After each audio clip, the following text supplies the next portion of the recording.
Well, hello, friend. Sean DeMars here again. And wow, once again, we're at my desk. What do we have here?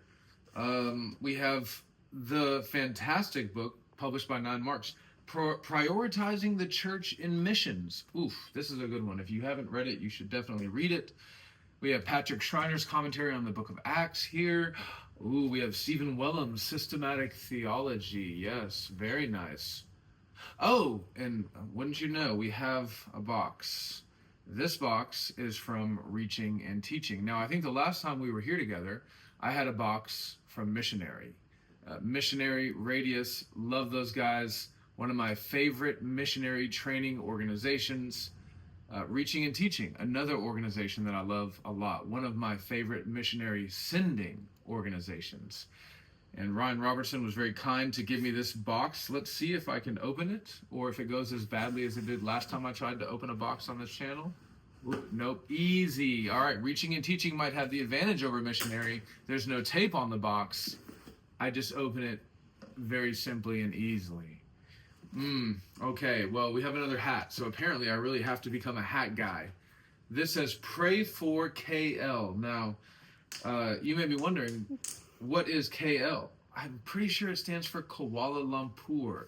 So, Reaching and Teaching, they have this thing where they try to get you to focus on these larger international cities. So I think last year's efforts were Pray for Tokyo and Plan for Tokyo. This year, it's Pray for Kuala Lumpur. Now, my daughter is behind the camera, and she's going to be honest with me. She's going to tell me, Patience, what do you think about this hat? How do I look? Am I pulling it off? No, she says no. So I'm not a hat guy, but that's not a reflection on the hat, is it? No. No, it's a very good hat.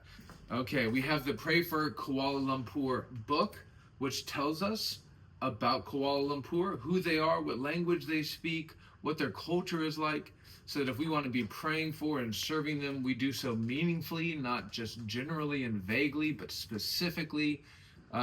There's also a little, what is this called? QR code. There's a QR code on the back if you want to take a picture and get more information in a digital format.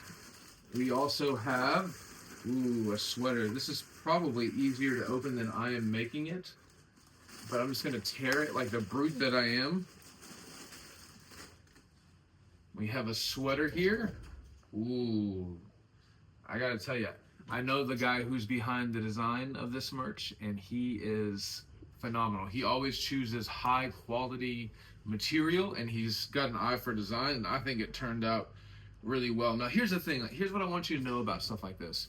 Whether it's Missionary or Reaching and Teaching or Radical, when they are putting out things like this, it's not because they're trying to make money off of clothes. There is a strategy here. There's a rationale behind it.